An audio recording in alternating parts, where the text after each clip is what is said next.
Been talking about this for months, if not years. The time is finally here. Let's bring in our political analyst, Larry Gerston. Larry, President Trump says, forget the polls, look at my rallies, the size and the enthusiasm. Is he right? Are pollsters underestimating the energy of his campaign? Well, if they are, it's going to be a tragedy, two elections in a row in the making. They have reconstructed their polls. They fine-tuned their polls. They feel pretty good about their polls. But, you know, nothing can account for last-minute changes. We haven't seen any to speak of, but there may be some. But when you ask about President Trump's supporters, no doubt they are the most involved, enthusiastic supporters of all. And they will be out there. The question is, will their enthusiasm be matched or more so by the votes of the Biden campaign? Larry, and right now, it looks like it could be, but we'll just have to find out. As a professor, as an author, as someone that's watched so many elections, what are you going to be watching tomorrow night specifically? What are you going to be watching for? We want to see turnout. We've already had nearly 100 million voters come out. We expected originally around 140, 145 million. Now we're looking at 155, maybe 160 million. It'll be records turnout, certainly, I think, for the last number of presidential elections. We want to watch turnout.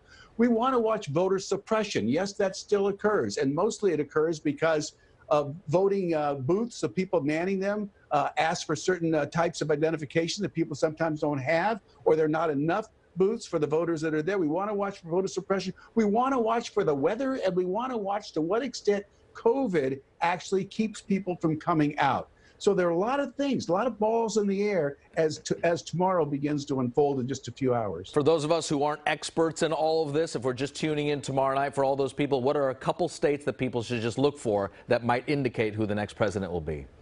Well, Florida, Florida, Florida. If you remember the late Tim Russert, he said that in 2000, and it's still the case today. Florida, absolutely.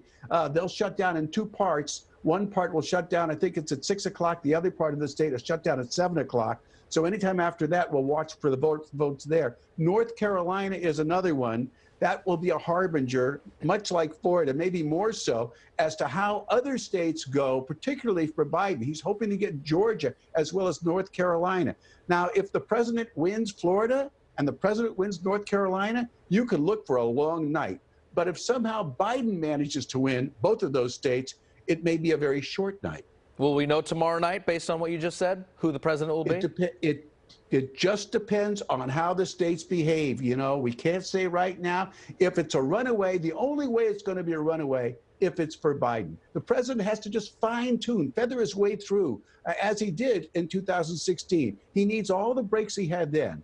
And that's hard to imagine, but it could happen. It happened once. It could happen twice. Otherwise, if there's a blowout, it'll be Biden. It'll be Biden picking up Ohio, Biden picking up Iowa, Biden picking up Georgia.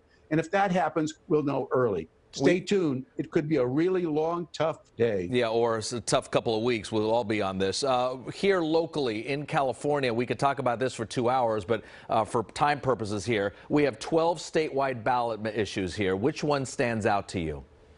15, of course, is the first major attempt in a long time to redo Proposition 13, the one that set up new ways of collecting property taxes. That's a big one. 16 is one that I think a lot of people are surprised about. That's the one to get rid of the ban on affirmative action that was passed in 1996.